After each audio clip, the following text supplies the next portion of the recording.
여러분 안녕하십니까? 시사도민고 김국국 교수의 이슈 출발합니다.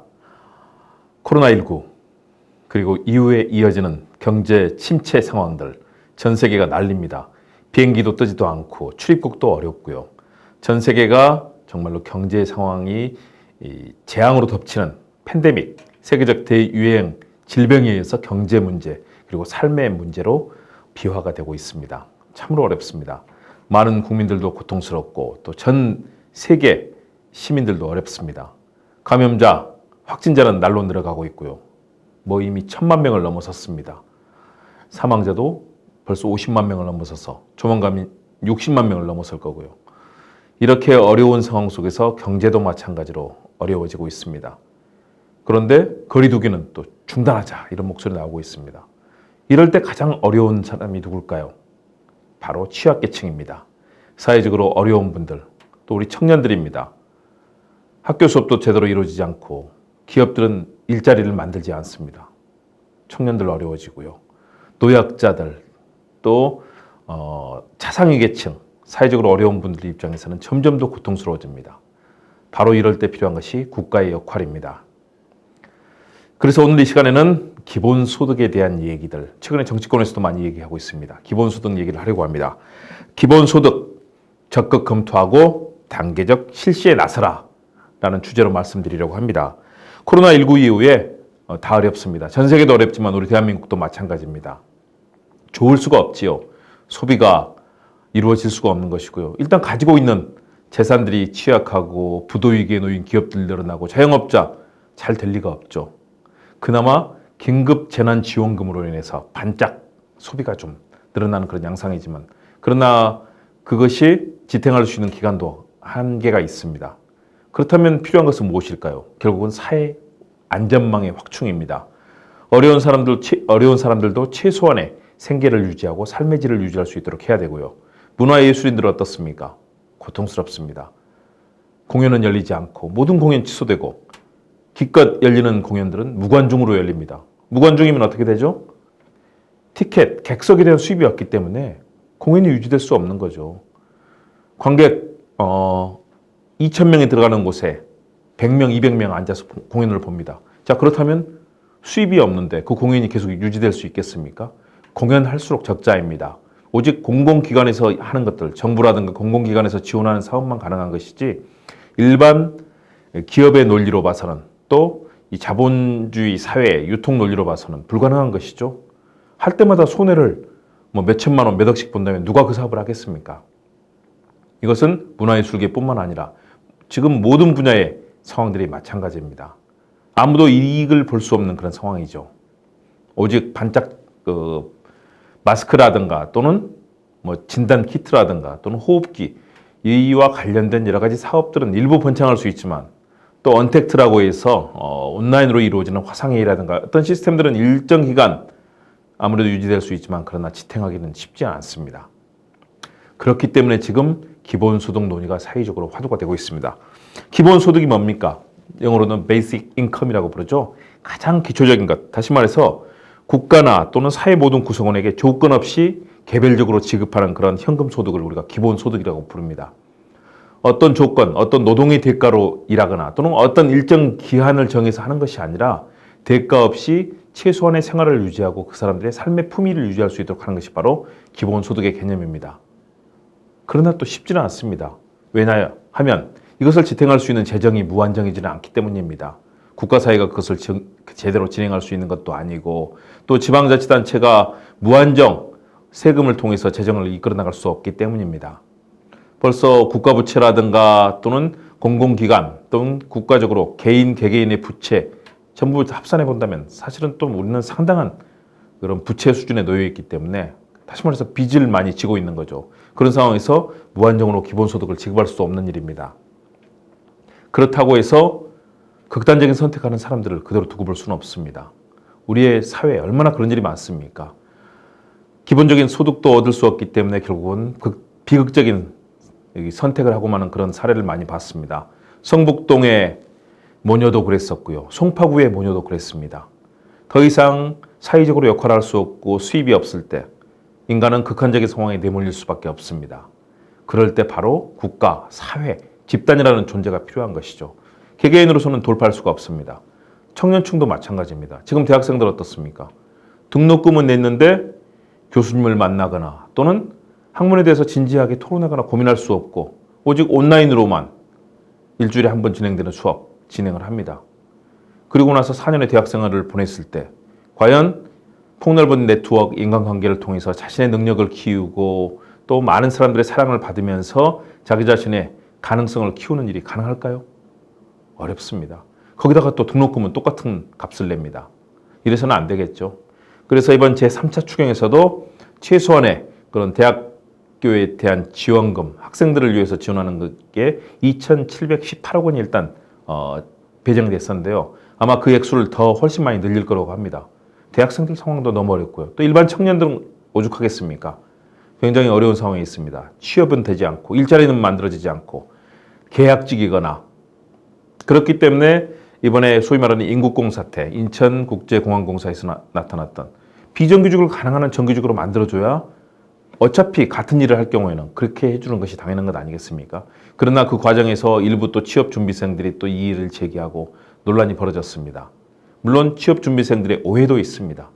왜? 직렬도 다르고 보안 검색 요원이기 때문에 일반 취업준비생들이 준비하는 그런 일반직과 사무직과는 다른 직렬입니다. 그렇기 때문에 영향을 미치는 것도 아니지만 일단 불안감을 느낄 수밖에 없는 것이기 때문에요. 정부가 이런 부분에 대해서 세심하게 배려를 해야 됩니다. 다 이것이 코로나19로 인한 불안감들, 또 점점 더 직원을 뽑지 않는 그런 기업 문화, 유보금은 있지만 투자하지 않는 기업 문화, 이런 속에서 벌어지는 것 아니겠습니까? 그렇기 때문에 기본소득의 문제는 지금 사회적 화두가 되고 있습니다. 최소한도 지탱할 수 있는 삶의 질을 만들어주자. 특히 성남시 그리고 경기도에서 청년 수당에 대한 얘기들, 청년 기본소득에 대한 그런 진행이 됐었죠. 청년들이 취업하고 일할 수 있는 그런 준비하는 기간 동안에 청년들에게 일정에게 현금을 지급함으로써 이들이 취업 준비를 할 수 있게 해주자는 것이죠. 알바하고 단기적인 아주 짧은 그런 일자리, 뭐 쿠팡이라든가 이런 배달업체에서 택배업체에서 일하는 것들 당장 수입은 되지만 이들이 미래를 설계할 수 없기 때문에 그런 사회적 논의들이 벌어지고 있는 것입니다. 모든 사람에게 기초적인 생활을 보장하자, 생활권을 보장하자는 것이고요. 그렇기 때문에 기본소득은 어떤 심사를 하거나 절차를 밟는 것이 아니라 일단은 무작위적으로 모두에게 주기적으로 배분하는 방식입니다. 이제는 언택트 사회, 코로나19 이후에 우리가 충분히 고민할 수 있는 지점이 있습니다. 20세기 들어서서 버트랜드 러셀이라든가 에리 프롬, 마틴 루터 킹, 앙드레 고르 등에 의해서 논의가 되기 시작했습니다. 전 세계 곳곳에서 이런 논의가 진행이 됐고요. 얼마 전에 타계한 녹색평론의 김종철 발행인도 그런 얘기를 했습니다. 국가기금이라는 것을 고민해왔던 그런 미국의 여러 가지 정치 사상이 있었다. 이런 국민기금이 바로 기본소득제와 일맥상통한다. 그런 측면에 고민을 해볼 필요가 있다는 얘기였고요. 특히 2008년 이후 당시에 금융위기 이후에 전 세계적으로 소득 불평등이 심화되면서 이 기본소득에 대한 논의가 진행이 됐습니다. 특히 비정규직 문제, 시간제 노동자의 문제, 이런 불안정 노동이 늘어나고 기업들의 고용이 줄어드는 상황에서는 이런 대안들을 마련해야 된다. 제임스 미드라든가 제임스 토빈, 또 이런 여러 가지 경제학자들뿐만 아니라 밀턴 프리드만, 제임스 뷰캐넌 이런 분들은 또 보수적인 경제학자죠. 진보 보수 경제학자 할 것 없이 모두가 이런 고민들을 하고 있습니다. 마틴 루터 킹이 1968년 암살당하기 전에 썼던 책에서 빈곤을 해결하는 가장 쉬운 방법은 기본소득의 보장이다라는 말을 할 정도로 이미 기본소득에 대한 여러 가지 논의가 돼 있었고요. 뭐 스위스라든가 이런 나라에서 이와 관련돼서 국가에서 국민투표까지 벌어졌었고요. 또 브라질, 쿠바 등에서 제한적으로 도입하는 그런 방식도 있습니다. 역시 문제는 재원입니다. 과연 얼마만큼 재원을 마련할 수 있을 것인가? 뭐 토지세, 환경세, 금융거래세, 또 자본이득세, 부증세 등을 통해서 재원 마련을 하자라고 얘기하지만 중요한 것은 역시 사회적 저항 없이 공감대를 형성하면서 이루어 가야 된다는 점에서 함께 고민을 해야 되는 지점입니다. 아무래도 소득 불평등이 지금 21세기에 가장 중요한 화두 아니겠습니까? 경제적 불평등, 사회적 불평등, 복지의 불평등 이런 부분에 대한 논의가 있기 때문에 고민을 하고 있고요.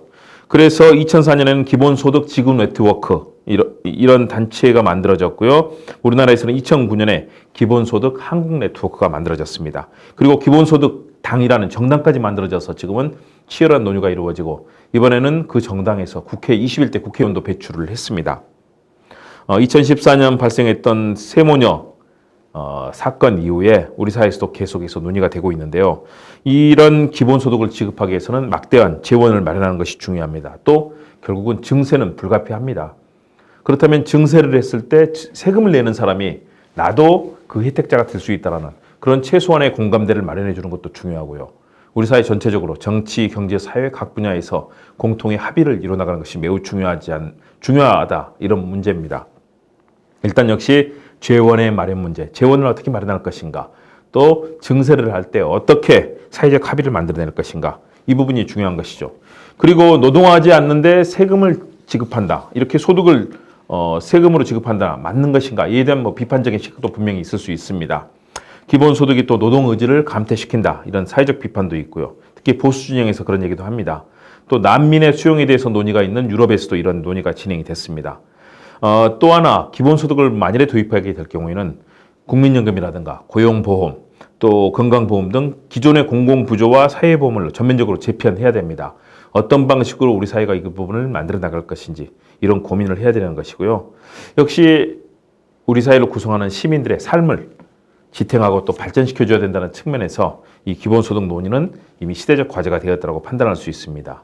이번에 코로나19 사태로 사회적으로 점점 더 네트워크가 붕괴되고 비대면으로 언택트로 이루어지고 있고 사람을 만나고 서로 토의하고 토론하는 것이 아니라 디지털로 이루어지는 온라인으로 화상회의로 이루어지는 모든 시스템들이 더욱더 발전하고 있는 상황입니다. 이런 측면에서 과연 어떻게 이 시스템이 우리 사회에 적합하게 도입이 되고 또 실행이 될 것인가, 이 부분 중요합니다. 특히 이제 글로벌 거버넌스가 코로나19 사태로 인해서 상당히 훼손됐습니다. 전 지구적 차원의 연대도 필요하고요. 또 개인의 자유는 더욱더 중요해지고 있지만 더불어서 국가의 역할, 기능에 대해서도 중요하다는 목소리를 낼 수밖에 없습니다. 코로나19 당시에 개인으로서는 아무것도 할 수 없는 오직 감염의 위험만을 두려워하는 그런 상황이 이어졌습니다. 결국은 국가적 차원에서 감염병 대책본부가 만들어지고 전 지구적 차원의 세계보건기구를 중심으로 해서 전 지구적인 협력이 이루어지면서 이에 대한 대처를 할 수 있는 것입니다. 개인의 자유도 중요하지만 결국은 국가의 기능이 어떻게 더 활성화되느냐, 이 부분도 중요해지고 있습니다. 최근에 정치권에서 이런 논의가 만들어지고 있고 특히 이재명 경기도지사라든가 또는 김경수 경남지사 또 박원순 서울시장 등 여러 지자체장들이 적극적으로 이에 대해서 논의를 제기하고 있습니다. 특히 이재명 지사는 당장 전체적인 기본소득을 도입하자는 것이 아니라 단계적으로 일정하게 적은 액수에서부터 시작해서 액수를 높여나가는 방식, 그리고 그 과정에서 국민적 공감대를 만들어내고 작은 성과들을 만들어낼 경우에 가능하다라고 얘기를 하고 있습니다. 상당히 설득력 있는 제안입니다. 또 김경수 경남지사도 마찬가지 얘기를 하고 있습니다. 물론 시기를 좀 더 늦추고 더 논의가 필요하다는 입장이지만 그러나 기본소득의 도입은 서로 간에 일맥상통하게 같이 공감대를 가지고 있습니다. 정세균 국무총리에 대해서 공감하는 목소리를 냈고요. 또 우리 정부 부처에서는 아무래도 역시 이에 대해서 비판적인 목소리도 나옵니다. 왜냐하면 정부 부처의 경제, 재정, 또 세금을 바라보는 입장은 굉장히 보수적일 수밖에 없기 때문에요. 이 부분에 있어서 정부 부처와 정치권이 어떻게 합의해 나가고 협력의 틀들을 만들어 나가는가, 이것이 중요할 겁니다. 그럼에도 불구하고 정치권은 정파적 입장이나 또는 정략적 입장이 아니라 국민들의 삶을 지탱하고 행복을 보호하는 차원에서 이 논의를 진행해야 될 것입니다. 오죽하면 보수적인 미래통합당의 김종인 비대위원장마저도 기본소득에 대해서 논의를 해야 된다, 당장은 아니더라도 우리 사회에 필요할 수밖에 없다라고 얘기를 하겠습니까? 그렇다면 우리 사회에서는 이미 보수, 진보, 각 정파 진영 모두 기본적인 공감대는 가지고 있다. 그러나 이에 대해서 저항하는 일부의 사회의 목소리들, 또 증세를 했을 경우 이를 어떻게 해결할 것인가, 이런 과제들이 남아 있습니다.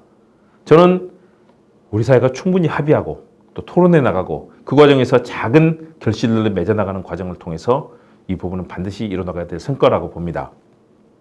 그래서 지금 주어진 것은 당장 제도를 도입하는 그런 의미보다는 함께 답을 만들어 나가고 답을 위해서 토론하고 그 가치와 철학을 같이 사회적 공감대로 만들어 나가는 것이 필요하다.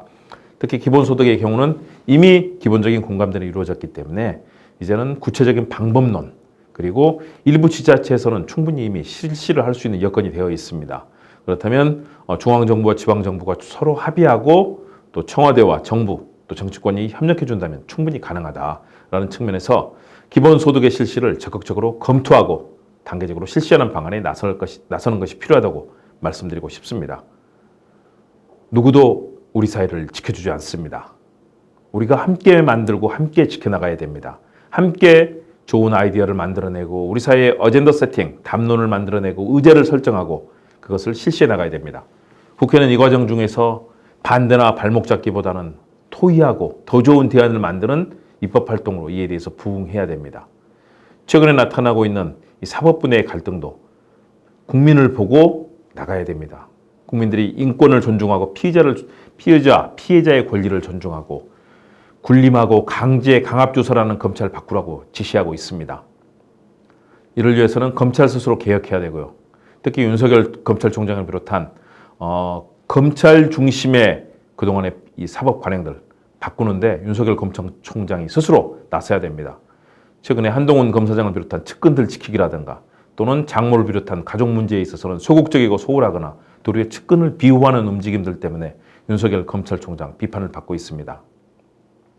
윤석열 검찰총장, 검찰의 수사를 위해서 어떤 성역 없는 그런 정말 제대로 된 수사를 위해서 노력하는 것도 중요하지만 국민의 목소리 듣는 것도 중요합니다. 특히 측근 비호 검찰총장은 우리 국민에게는 필요 없는 것이죠. 윤석열 검찰총장 성찰하고 반성하면서 정말로 제대로 된 검찰을 만들기 위해서 강압수사, 강제조사, 먼지떨이 수사 이런 거 없애고 정말로 국민을 존중하고 인권과 이 시대적 가치를 존중하는 그런 검찰로 거듭나는 데 있어서 제대로 역할을 하기를 바랍니다. 지금 필요한 것은 그래서 우리 사회가 기본소득과 같은 그런 논의를 활성화시키고 실천하면서 어떻게 하면 한 발자국 더 미래로 나가느냐 그 부분의 과제를 우리 사회가 안고 있다고 봅니다. 그래서 오늘의 사자성어는 제가 그런 의미에서 골라봤습니다. 일진월보입니다. 날일 나갈진 달월 걸음보. 그래서 날로 달로 끊임없이 진보 발전한다. 일진월보라는 사자성어. 얼마나 좋습니까? 날마다 발전하고 매달 매년 더욱더 더 행복하고 가치 있는 미래를 만드는 일진월보의 의미. 비슷한 말이 바로 일신월성입니다. 날일 새로울 신, 달월 이룰성도 되고요. 또 무성할 성자도 됩니다. 그래서 일신월성, 날마다 새롭고 또 달마다 더욱더 무성하고 왕성해져라 이런 의미를 담고 있습니다. 나날이 새로워지고 다달이 왕성해지라. 일신월성도 좋고요. 또 하나의 사자성어로 저는 자강불식을 얘기합니다. 스스로를 단련해서 어떤 시련이나 위기가 닥쳐도 굴복하거나 흔들리지 말고 최선을 다하는 굳은 의지를 우리가 자강불식이라고 합니다. 스스로 단련해서 더 좋은 미래를 만드는 것. 우리 대한민국이 이렇게 일진월보하고 일신월성하면서 또 자강불식하면서 미래를 만들어간다면 우리 국민들은 더욱더 행복해질 것입니다. 그런 의미에서 오늘의 명언을 제가 골라봤습니다. 오프라 윈프리라고 하는 여성 앵커 있죠? 미국의 여성 앵커입니다. 이런 얘기를 했습니다. 당신은 움츠르는 것보다는 활짝 피어나도록 만들어진 존재다. 당신은 움츠러들기보다는 활짝 피어나도록 만들어진 존재다. 라는 그런 얘기를 했습니다. 우리 스스로 활짝 피어나는 꽃이 돼야 되겠죠? 움츠러들고 검찰의 억압이나 겁박 또는 공안당국의 과거 블랙리스트 이런 걸로 우리 국민들을 억압해서는 안 되는 것이죠. 우리 국민 한 사람 한 사람은 꽃 피어날 수 있는 멋진 존재입니다. 그런 의미에서 오스왈드 슈팽글러의 얘기도 전해드리겠습니다. 슈팽글러 철학자죠. 이런 얘기를 했습니다. 우리의 목표는 이것이다. 주어진 이 삶을 최대한 의미 있게 사는 것. 자부심을 느낄 수 있도록 올바르게 사는 것. 죽은 후에도 우리의 일부가 영원토록 올바르게 행동하는 것이다. 이런 얘기를 했습니다. 슈팽글러의 얘기처럼 우리가 최대한 의미 있게 인생을 살면서 또 자부심도 느끼면서 또 우리가 영원히 올바르게 행동했구나라고 느낄 수 있는 그런 삶을 산다는 것은 얼마나 기쁜 일이겠습니까? 이렇게 날마다 우리 국민들, 우리 시민들이 행복할 수 있도록 좋은 제도적 방책을 만들어내는 것. 이것이 정치할 일이고요. 기본소득이라든가 여러 가지 제도를 고민하는 것도 역시 우리 정치의 할 일이겠습니다. 미국의 대통령, 사선을 해서 전무후무한 기록을 세운 분이죠. 프랭클린 루스벨트 대통령이 그런 얘기를 했습니다. 발전의 기준은 우리가 부유한 사람에게 더 많은 것을 주는 것이 아니고 많은 사람들에게 충분히 주는 데 있다. 많은 사람들이 충분히 함께할 수 있어야 발전한다는 것이죠. 프랭클린 루스벨트 대통령이 이런 프로그레스, 발전, 진보의 의미를 이렇게 담았습니다. 부유한 사람들 당연히 함께 해줄 겁니다. 그러니까는 미국의 여러 부자들, 여러분들 잘 아시는 그런 세계적인 부호들은 스스로가 더 많은 기부를 하고 자신들은 더 많이 세금을 내겠다고 얘기를 합니다. 우리 사회에도 이렇게 많은 부유한 사람들이 스스로가 노블리스 오블리제, 세상에 대해서 고귀한 정신을 발휘해 주기를 기대합니다. 그래서 준비한 시가 오늘은 도종환 시인의 이 담쟁이, 그리고 안도현 시인의 연탄 한 장, 이 두 개를 준비했습니다. 두 시가 다 너무나 좋은데요. 함께 살아가는 이 시대 공동체 의미를 담고 있어서 제가 오늘은 이 시 두 개를 골라봤습니다. 담쟁이, 도종환. 저것은 벽. 어쩔 수 없는 벽이라고 우리가 느낄 때 그때 담쟁이는 말없이 그 벽을 오른다. 물 한 방울 없고 씨앗 한 톨 살아남을 수 없는 저것은 절망의 벽이라고 말할 때 담쟁이는 서두르지 않고 앞으로 나아간다. 한 뼘이라도 꼭 여럿이 함께 손을 잡고 올라간다.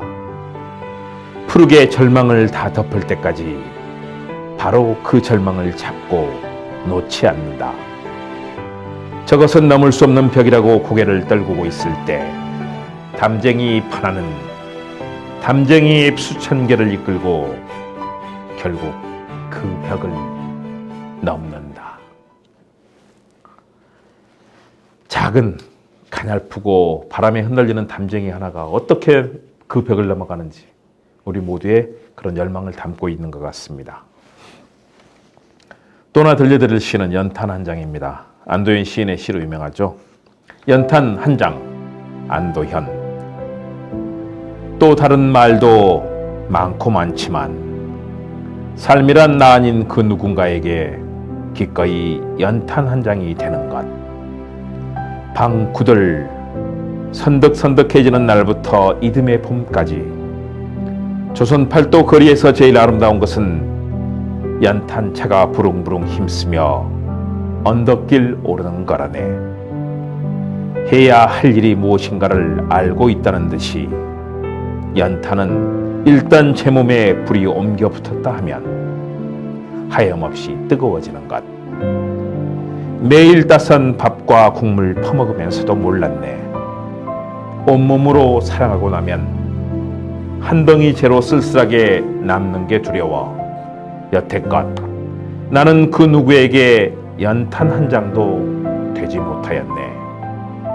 생각하면 삶이란 나를 산산이 으깨는 일. 눈 내려 세상이 미끄러운 어느 이른 아침에 나 아닌 그 누가 마음 놓고 걸어갈 그 길을 만들 줄도 몰랐었네. 나는. 담쟁이와 연탄 한 장, 함께 나누는 공동체에 서로에 대한 배려와 감동이 느껴집니다. 바로 기본소득이 그 출발이라고 봅니다. 기본소득, 엄청난 재원도 필요하고 세원도 필요하기 때문에 바로 이루어질 수는 없습니다. 그러나 그 속에는 함께 나누고자 하는 이 시대를 살아가는 모든 시민들의 공감대와 삶에 대한 열정이 서려 있습니다. 우리 주변에서 우리가 외면한 채 굶어 죽어가거나 또는 학대받아 고통스럽게 죽어가는 그런 아이들이 있어서는 안 될 겁니다. 또 그런 취약계층, 어려운 이들이 있어서는 안 될 겁니다. 우리가 다 같이 힘을 모으면 가능하리라고 믿습니다. 기본소득 함께 만들어가야 합니다. 여러분 경청해 주셔서 고맙습니다. 시사도밍고 김홍국 교수의 이슈 오늘 이 시간 마치겠습니다. 다음에 뵙겠습니다. 고맙습니다.